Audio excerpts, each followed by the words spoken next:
Bismillahirrahmanirrahim. Assalamualaikum warahmatullahi wabarakatuh. Alhamdulillah, wassalatu wassalamu ala rasulillah wa ala alihi wa sahbihi wa mawalah. Qul ja'al haqqu wa zahaqal batil innal batila kana zahuqa. La yatakallamuna illa man adzina lahu rahman wa qala shawaba.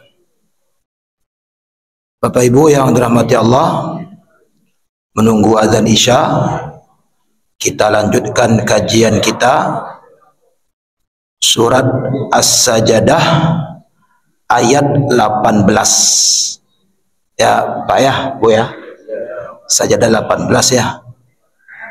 Ini masih kemarin baru kita tafsirkan sampai afamankana ya. Kalau tidak salah ada YouTube-nya itu ya. Afamankana mu'minan kamankana fasiqan la yastawun. Apakah orang yang mukmin itu sama dengan orang fasik? Allah bertanya kepada kita, apakah orang mukmin itu sama dengan orang fasik? Apakah kalian kira orang mukmin itu sama dengan orang fasik? La yastawun, tidak sama. Jadi Allah bertanya dan kemudian menjawab sendiri pertanyaannya. Ya. Ini disebut dengan soal majazi. Soal pertanyaan yang tidak perlu dijawab. Ada dua jenis pertanyaan itu, ada soal hakiki, ada soal majazi. Soal hakiki itu soal yang memang butuh kepada jawaban. Ya. Orang nanya alamat, ya, di mana alamatnya ini Bu? Ini, itu memang butuh dia. Ya. Tapi ada orang bertanya yang tidak butuh kepada jawaban. Ya. Karena apa? Karena as-sa'il a'lamu minal mas'ul. Orang yang bertanya itu lebih tahu daripada orang yang ditanyakan. Jadi itu saya sering memberikan contoh seperti seorang guru yang melakukan pertanyaan kepada anak-anaknya. Anak-anak, siapa yang tahu 2 tambah 2 berapa? Bukan berarti gurunya tidak tahu. Bodoh kali gurunya, 2 tambah 2 tidak tahu kan. Cuman dia ingin bertanya kepada anak, bisa untuk mengajar anak, ya? Bisa untuk memerintah. Pertanyaan itu tidak perlu jawab, bisa untuk memerintah. Kita kepada anak kita yang belum sholat, kamu belum sholat ya? Itu artinya suruh sholat, ya? Jadi itu pertanyaan majazi. Nah, kita sudah terangkan kemarin. Huruf-huruf tanya itu berapa jumlahnya? Ada 13 sampai 14 huruf tanya. Yang paling banyak itu huruf hamzah. Alam tara hamzah, aina hamzah, ya. Afamankana hamzah. Tapi ada huruf tanya yang lain. Kalau Bapak Ibu ingin ulang, ada nih, tonton di channel kita Muttaqin TV, like, share and subscribe, ya. Ada tuh, ya. Ada 14, ya. Jumlahnya semuanya dalam Quran, huruf-huruf tanya itu tidak kurang dari 1200 buah. Ternyata huruf tanya dalam Quran itu tidak kurang tersebar sebanyak 1200 kali lebih berarti. Kalau tidak kurang berarti lebih. Berarti Quran ini isinya banyak pertanyaan-pertanyaan. Kadang-kadang pertanyaan itu menyuruh kita merenung. Afala ta'qilun, kamu kok tidak berakal? Afala tatafakkarun, kamu kok tidak berfikir? Itu tidak perlu dijawab itu. Itu untuk menyuruh kita merenung.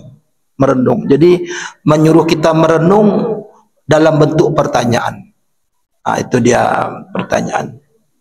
Bapak Ibu, ayat kita ini Allah bertanya, Apa kalian kira orang fasik dan orang mukmin itu sama? Tidak, ya. Karena banyak orang yang mengira orang fasik dan orang mukmin itu sama.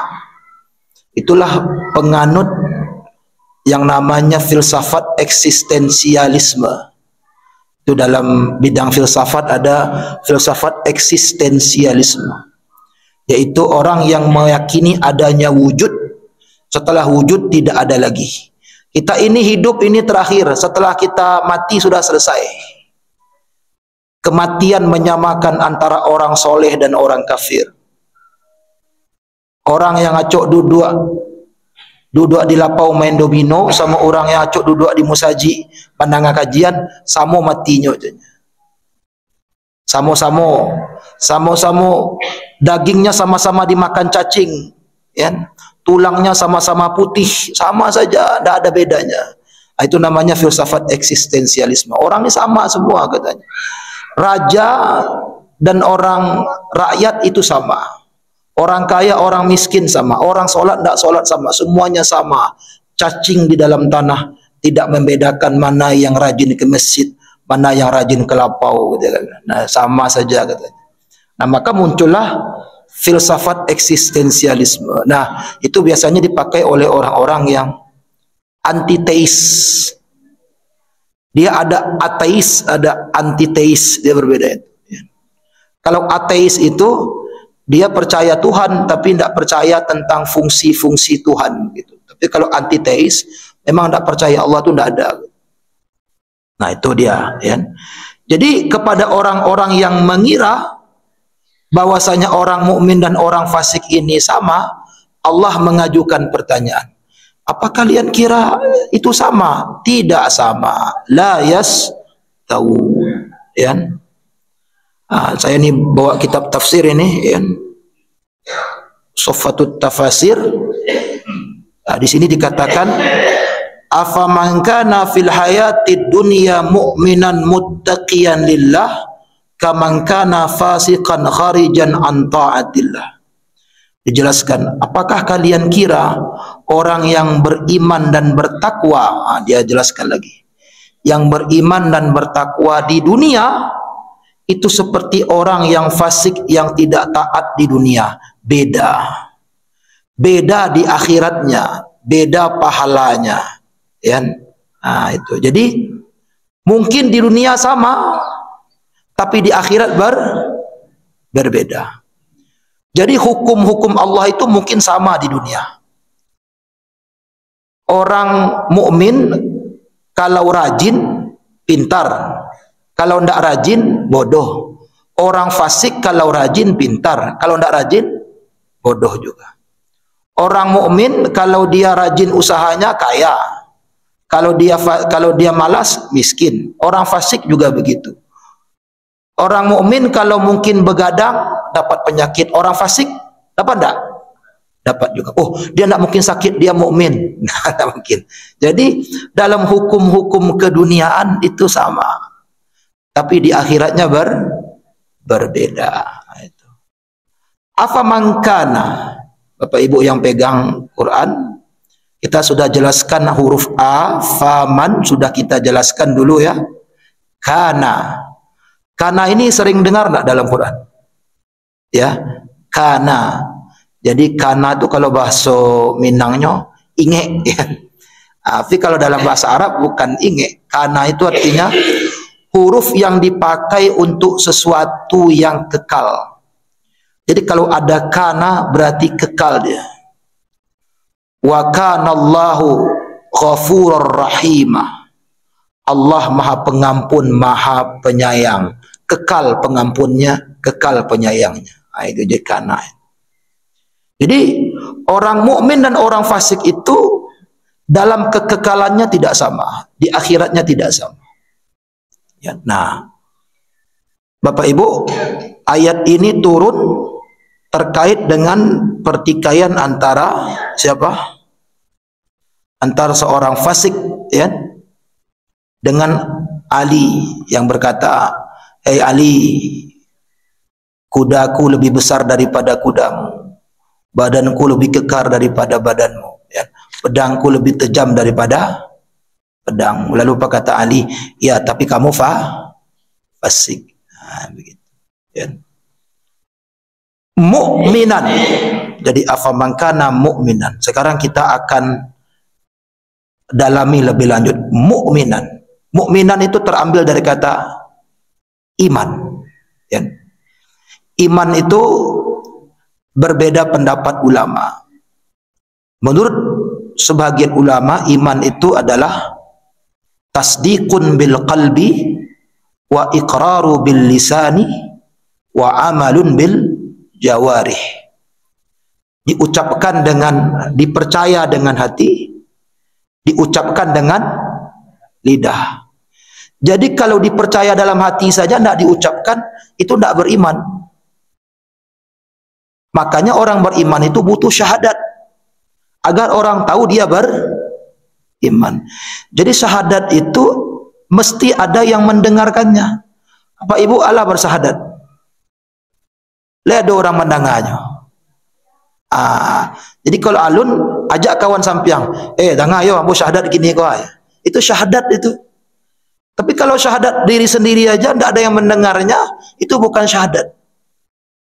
Jadi keimanan itu butuh ucapan agar orang tahu kita beriman. Jadi syahadat, ya. Nah, diucapkan dengan lisan. Nah, perbedaan ulama ada pada wa amalun bil jawarih, diamalkan dengan anggota tubuh. Nah, satu mazhab besar, mazhab teologi yang besar namanya Imam Al-Ash'ari, mazhab Al-Asy'ariyah. Maka orang-orang Al-Asy'ariyah berkata diamalkan dengan tubuh itu tidak masuk dalam iman. Jadi iman itu cukup dua saja, diyakini dengan hati, diucapkan dengan lidah. Mengamalkannya itu bukan bagian dari iman. Jadi ketika kita meyakini Allah, Rasul, kitab Al-Quran, kita yakin dalam hati, lalu kita ucapkan, cukup itu, sudah beriman. Mengamalkan dengan tubuh itu bukan bagian dari iman. Itu menurut Imam Al-Ash'ari. Dan sebagai seorang taruhlah ya, ilmuwan, ya, saya lebih suka pendapat ini. Kenapa? Karena pendapatnya lebih kuat. Karena kata Imam Al-Ash'ari, mengamalkan dengan tubuh itu bukan iman, dia amal soleh. Amal soleh bukan bagian dari iman. Makanya kalau Bapak Ibu lihat dalam Al-Quran, kalau ada kata iman dan amal soleh, tengah-tengahnya ada huruf apa? Huruf waw. Apa arti waw? Dan. Saya melihat Muhammad abduh, satu orang atau dua orang? Satu orang. Saya melihat Muhammad dan abduh, satu orang atau dua orang? Dua. Dan itu menandakan yang satu dan yang lain itu berbeda. Jadi iman itu sesuatu, amal soleh sesuatu yang berbeda. Jadi amal soleh bukan bagian dari iman. Amal soleh adalah aplikasinya, bukan bagiannya. Nah, itu. Makanya kalau iman bagian dari amal soleh, kalau orang beriman pasti amal soleh. Tapi banyak orang beriman tapi tidak beramal soleh. Ya atau tidak? Ya tidak? Iya. Sumbayang, acok kamu saji dipanggil guru nak tibo. Ada tak? Ada. Nah, jadi ada orang imannya tinggi tapi amal solehnya tidak ada. Ada orang amal solehnya banyak tapi imannya tak ada. Orang-orang kafir itu banyak amal solehnya. Ya. Pak Haritano Sudibyo itu di MNC itu ada kawan saya yang kerja di situ, berapa CSR-nya? Banyak bantu orang. Tapi iman tak ada. Yang dituntut dari kita ada bukan hanya sekedar iman tapi amal soleh. Nah, dia seperti dua buah sendal. Dua buah sendal. Ibu-ibu, kalau bapak-bapak pilih pakai sendal jepit tapi dua pasang langsung pakai kedua-duanya, atau sendal yang mahal, contohnya kickers itu satu sendal itu bisa 1 juta lebih, tapi pasang pakai satu, mana pilih? Biarlah terompak Jepang, asalkan dua-duanya. Jadi iman tanpa amal soleh tidak mungkin, amal soleh tanpa iman tidak mungkin. Nah itu iman. Nah, iman ini banyak dalam Quran, ya. Maka saking banyaknya dihitung oleh ulama, ada kata iman itu 525 kali dalam Quran. Jadi kata iman itu terulang dalam Quran sebanyak berapa? 525 kali. Tapi tetap masih belum yang terbanyak. Yang terbanyak apa? Kata Allah. Berapa, Pak? Yang penting banyak, tapi berapanya lupa. 2698 kali. Kata iman itu cuma 525 kali. Quran membedakan antara yang imannya mantap dengan yang imannya naik turun. Yang imannya naik turun disebut dengan allazina amanu. Yang imannya mantap disebut dengan mukmin. Nah, itu kita sudah terangkan. Jadi orang yang beriman dengan orang mukmin itu berbeda, ya. Olahragawan dengan orang berolahraga beda. Beda enggak? Beda. Penyanyi dengan orang bernyanyi beda. Beriman dengan orang mukmin beda. Makanya Bapak Ibu, kalau beriman itu dia naik turun. Kadang rajin ke masjid, kadang tidak, ya. Kadang sholat khusyuk, kadang sholat terbayang ini kan samba di sholat khusyuk, terbayang nanti aduh ini Indonesia lawan Vietnam final ini. Itu beriman. Oscillating, dia ongoing, dia tidak stabil. Dan Allah memaklumi itu. Maka kata Nabi, iman itu yazdad wa yangkus. Boleh naik, boleh turun. Allah maklum. Yang tidak boleh itu tidak beriman. Jadi kalau imannya turun, Allah bolehkan. Iman naik, Allah. Nabi berkata begitu. Boleh. Kenapa?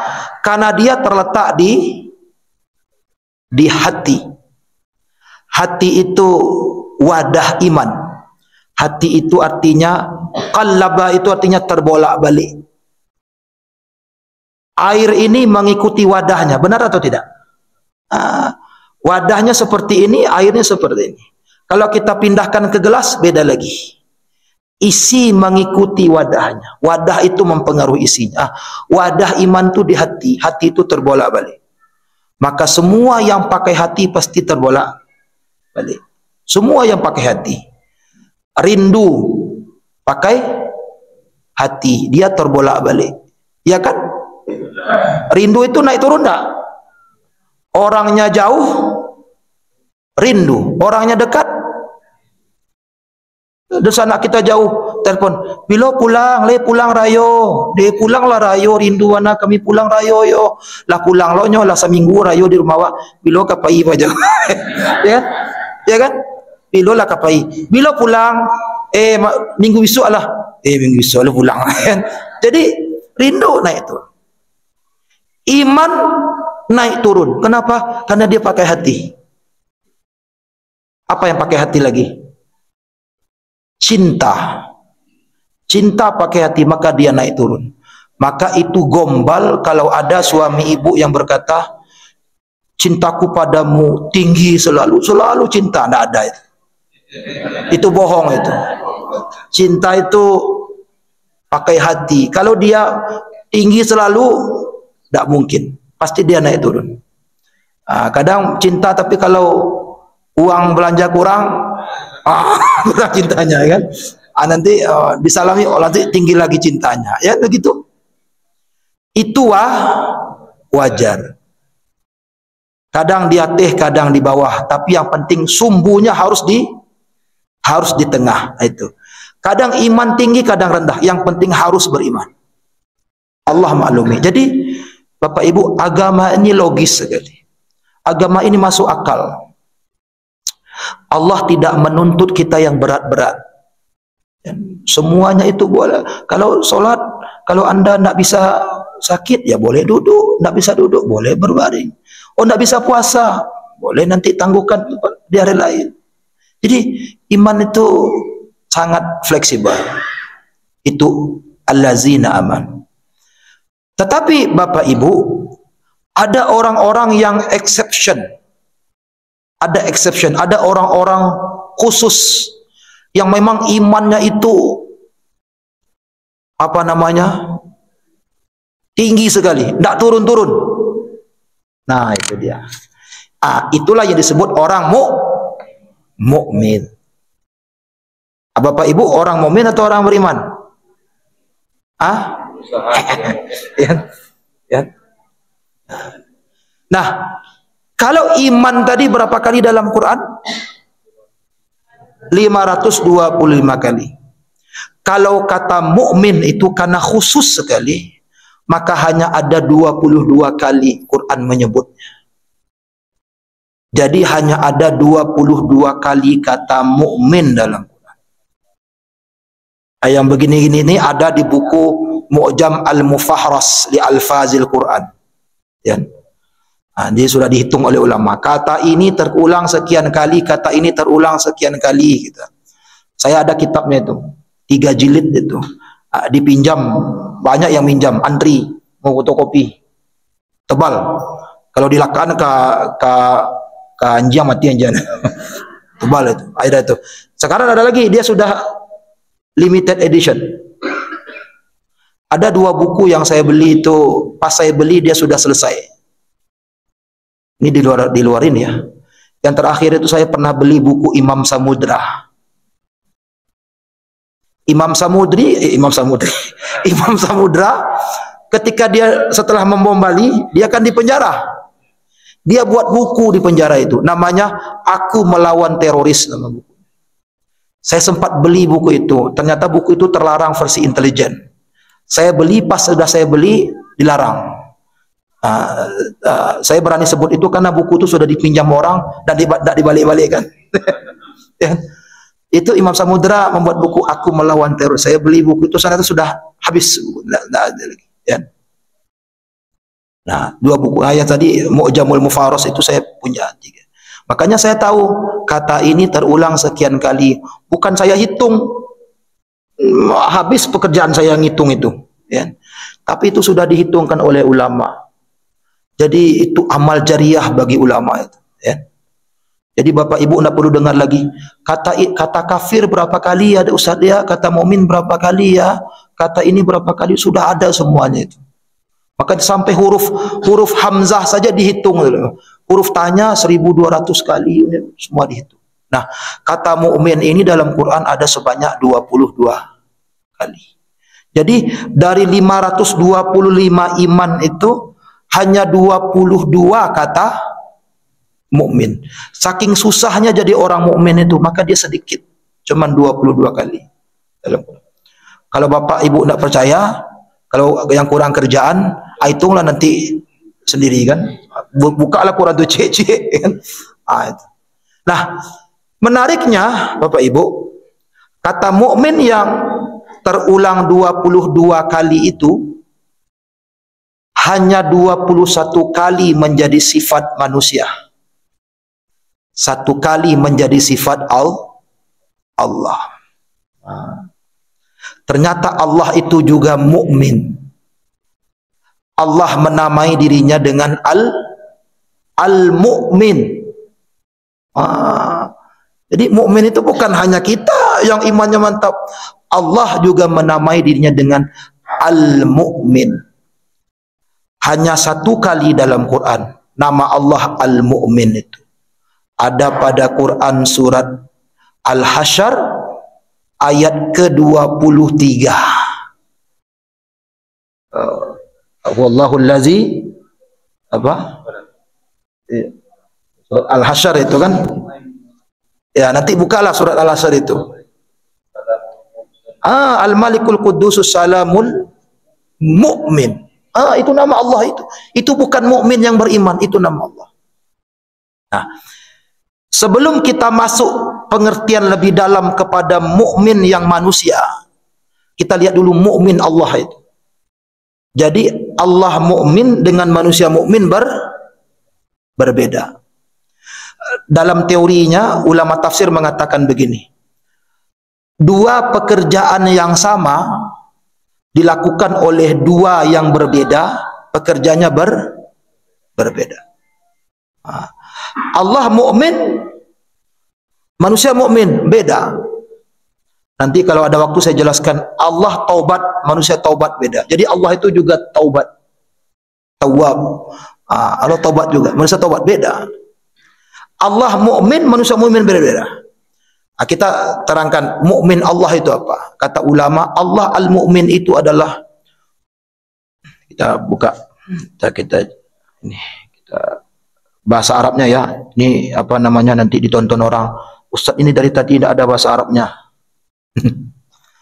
Al-mu'min huwa Allahu allazi ja'ala al-amna wa asbabah. Al-mu'min huwa Allahu allazi ja'ala al-amna wa asbabah wa wahabal amna min azabihi wa zulmihi wa anzalal amna fi qulubi ibadihi. Tiga. Allah yang al-mu'min itu adalah Allah yang huwallahu allazi ja'alal amna wa asbabah, yang menjadikan rasa aman dan sebab-sebab rasa aman. Jadi Allah mukmin itu dari kata aman. Jadi Allah yang mukmin itu Allah yang menciptakan rasa aman dan sebab rasa aman. Wa wahabal amna min azabihi wa zulmihi, dan menjaminkan manusia rasa aman dari azab dan zalimnya Allah. Jadi Bapak Ibu, yang bisa menyelamatkan kita dari azab Allah siapa? Allah. Sombong orang, solat saya bisa menyelamatkan saya dari azab Allah. Sombong itu. Sedekah saya bisa menyelamatkan saya dari azab Allah. Tidak bisa. Haji saya sudah haji saya ini menyelamatkan saya dari azab Allah. Tidak bisa. Yang bisa menyelamatkan kita dari azab Allah siapa? Allah itu sendiri. Jadi jangan kira Nabi pernah berkata tidak ada orang yang masuk surga dengan amalnya. Kalau kita masuk surga dengan amalnya, hancur kita. Berapa Bapak Ibu beramal? Taruhlah umur 70 tahun. Mereka mungkin 70 tahun beramal soleh sadolahnya. Taruhlah dari 70 tahun itu 50 tahun kita beramal soleh. Kalau kita hanya jaminkan amal kita 50 tahun beramal soleh, 50 tahun kita di surga coba. Nanti tahun ke-51 kata malaikat, keluar lagi, sudah selesai. Ya. Jadi orang yang bangga dengan amalnya, amal saya yang akan menjamin saya dari azab Allah. Kita beramal berapa tahun sih? 50 tahun masuk surga. 30 tahun, 30 tahun masuk surga. Bahkan ada orang yang beramal di akhir-akhir hayatnya saja. Umur 70, dari umur 1 sampai umur 68 preman. At-Taubat umur 69. Pas 69 itu dia mati. Ya? Minta masuk surga tuh. Tapi apa? Beramal cuma sedikit masuk surga selamanya. Coba yang Allah yang mengamankan kita. Allah yang mengamankan kita dari azabnya, dari zalimnya. Ya, coba bayangkan Bapak Ibu. Allah itu tidak zalim. Coba bayangkan saking hebat saking tidak zalimnya hitungan Allah itu. Kata Allah, yang berniat berbuat jahat belum dikerjakannya tidak dapat dosa. Yang berniat berbuat baik belum dikerjakannya dapat jadi niat berbuat jahat itu tidak ada dosanya. Makanya di KUHP itu orang tidak bisa ditangkap kalau dia cuma berniat, tidak ada perbuatannya. Dia ditangkap kenapa? Dia niat mau maling, tidak dapat. Maling dulu baru ditangkap. Apalagi nanti di KUHP juga, bahkan dia berniat berbuat jahat, dia berbuat jahat tapi niatnya tidak ada. Berbuat jahat tapi tidak sengaja, tidak sengaja. Membunuh orang, talanta orang tu, wak sadang kancangnya lari, itu tidak berdosa, tidak sengaja, tidak ada niatnya, ya. Jadi makanya di KUHP itu orang kalau dia niat tak ada, berbuat perbuatannya merugikan, niat tak ada, dia tidak bisa dikorupsi. Jadi dia pasal korupsi itu hanya ada kalau dia merugikan negara, ada niat. Kalau tidak ada niat, dia tidak ada. Satu-satunya orang yang tidak ada niat tapi ditangkap itu cuman Tom Lembong aja.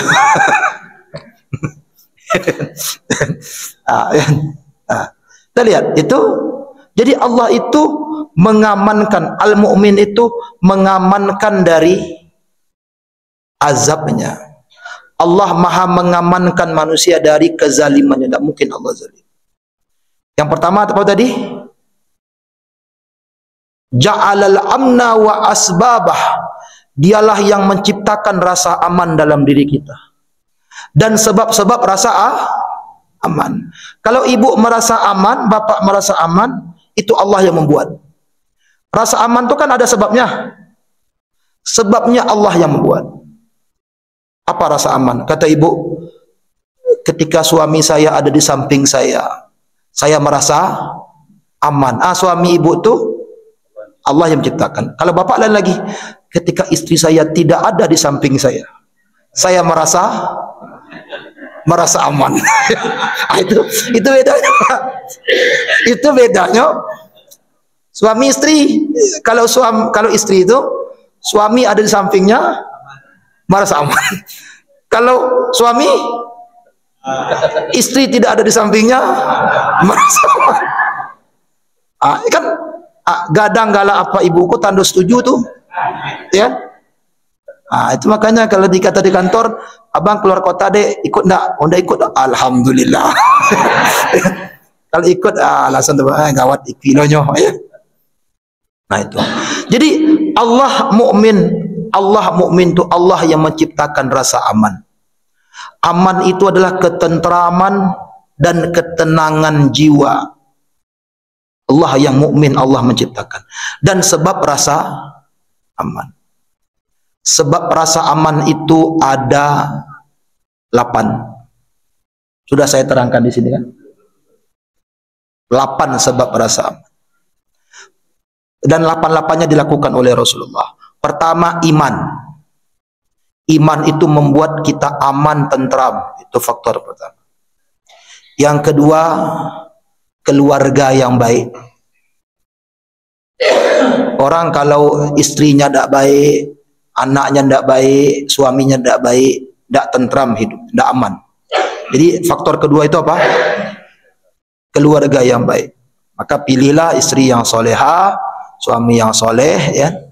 Didiklah anak-anak menjadi soleh dan soleha. Karena keluarga yang baik itu aman, tentram. Nah, kalau ada istri kita baik, suami kita baik, anak-anak kita soleh, itu siapa yang memberi? Allah yang memberi. Allah yang menjadikan aman, yang menjadikan tentram, dan yang menjadikan sebab aman dan sebab tentram. Sebab aman yang kedua itu keluarga yang baik.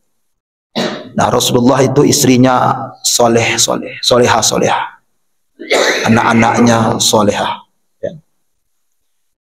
Yang ketiga, rasa aman dan tentram itu sebabnya yang ketiga adalah tetangga yang baik. Tetangga yang baik. Keluarga baik, kalau tetangga tidak baik, kacau hidup kita. Ya. Maka tetangga harus baik. Ya. Kebaikan orang tidak mungkin kita dapatkan kalau kita tidak baik. Rasa aman kita kepada tetangga tidak mungkin kita dapatkan kalau kita tidak menciptakan rasa aman. Nah, ungkapan orang bijak ini bukan kata Quran. Orang bijak dikatakan pagar terbaik rumah adalah pagar terbaik rumah bukan tembok. Pagar terbaik rumah adalah piring dan sendok. Ya. Itu. Rumah kalau dipagar setinggi-tinggi apa, tapi kalau kita pelit dengan tetangga, masuk maliang rumah waktu itu. Tembok dan tinggi. Kini tidak ada tembok dan tidak bisa dipanjat di maliang. Ya. Tapi piring dan sendok. Saya pengalaman di tempat saya di Akbit, sampai orang Gai Ambo di belakang Akbit. Akbit itu dulu tidak pakai pagar, jadi dia lepas saja dulu. Jadi anak-anak Akbit itu menjamu baju itu aman. Jadi pemuda-pemuda situ dia dilepas musa baju, jadi aman semuanya. Tapi ketika Akbit sudah membangun tembok yang tinggi, banyak kehilangan baju. Mako di tembok lo mako hilang. Kenapa? Karena dia tidak memagari dengan piring dan sendok. Piring dan sendok itu lah tahu artinya. Indak piring ibu-ibu latan di. Deko salah lah tu ndak. Berbagi. Kalau ada samba tabaun dek orang dia gia. Tabaun dek orang dia gia. Kalau ada masak nasi goreng de tabaun dek tetangga dia gia. Itu piring dan sendok itu.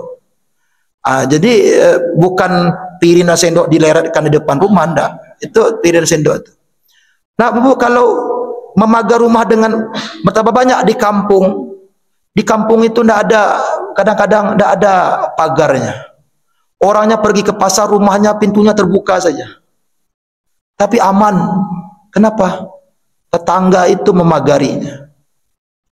Bahkan kalau apa ibu paikakan tua, kalau hari hujan, jemuran di atas rumah, di luar rumah, tembok tidak bisa mengangkatnya. Jadi kalau bapak ibu memagar rumah bapak ibu dengan piring dan sendok, tetangga bapak ibu itu menyelamatkan baju itu. Bu, di hari hujan bu, lambo bangkit kain ibu. Batu, de ibu acuk magianya nasi goreng. Iya, wajarlah, ya kan? De ibu acuk magianya samba, de ibu acuk magia THR anaknya tiok rayo, ya, diangkiannya baju awak, ya. Nah, itu jadi pagar terbaik rumah itu bukan tembok. Pagar terbaik rumah adalah piring dan sendok. Nah itu, saya tidak melarang menembok, tembok lah, ya. Bukan saya bukan benar, tapi tembok dan piring dan sendok tetangga, ya. Nah itu. Yang ke iman, keluarga, tetangga. Yang keempat adalah komunitas yang baik, teman-teman yang baik.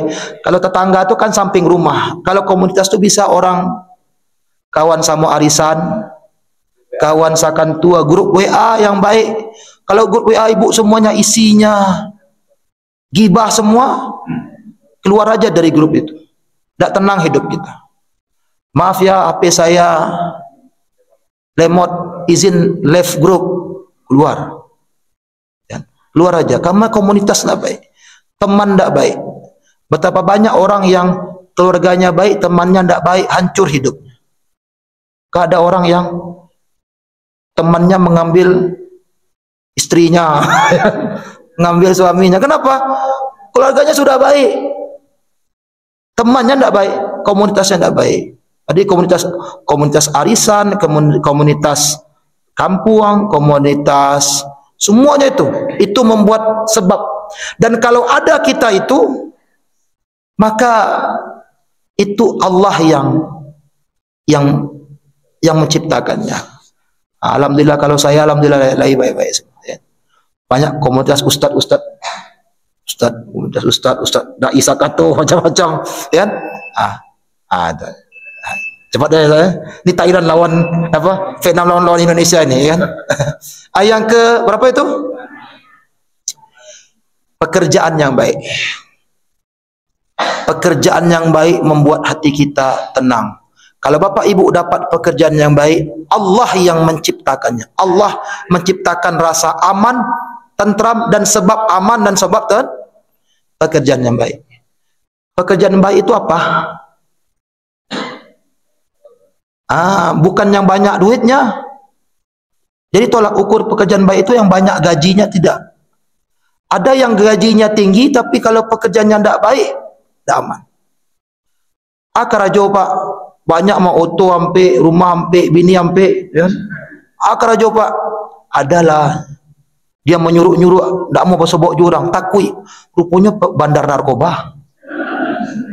Bandar narkoba itu kan besar uangnya itu, gede-gede itu. Rupanya apa tuh? Mucikari. Rupanya apa tuh? Makelar proyek.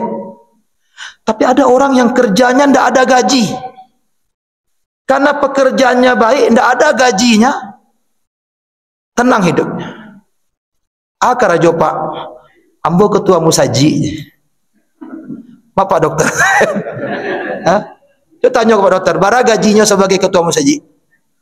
Boleh tahu? Bara gajinya. Bahkan ketua musaji itu banyak keluar pitinya. Tapi tenang hidupnya. Ambo ketua majelis taklim, ambo bendahara masjid, ambo sekretaris masjid taklim, ada gajinya. Jadi bukan yang baik, pekerjaan baik itu bukan masalah gajinya, tapi masalah berkahnya. Nah, pekerjaan yang baik itu menenteramkan hati. Jadi kalau Bapak Ibu dapat pekerjaan baik, kadang gajinya tidak seberapa, ketua RT kan tidak seberapa gajinya, tapi karena bisa inikan orang banyak, tentram.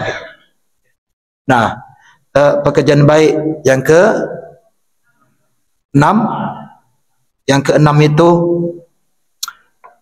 bebas, al-hurriyah, merdeka. Jadi hamba merdeka. Yang dimaksud merdeka ini adalah merdeka dari hutang piutang. Ibu awak profesor doktorna tapi kalau hutang banyak dikuang, ya kan? Itu hutang. Orang yang berhutang tidak tenang hidupnya. Jadi kalau kita bebas dari hutang, itu Allah yang menginikan kita. Bebas. Yang ke-7, syukur. Syukur. Mana ini yang ke-8 ini? Saya salah sebut. Yang ke-8 syukur, tapi kita masukkannya syukur. 7 syukur. Semua itu tidak ada arti kalau tidak ada syukur.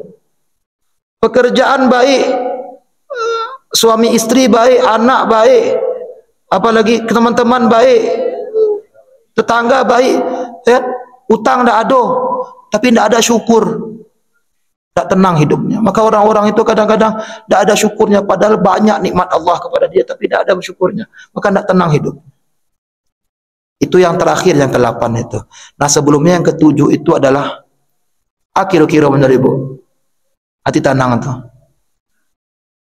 Sehat. Sihah itu tenang. Sehat. Tak mungkin orang tetangga baik, anak baik, suami baik, tapi gigi sakit. Dia ketenang hidupnya. Tak tenang itu. Kemakan sakit gigi. Tak tenang hidup. Jadi sehat.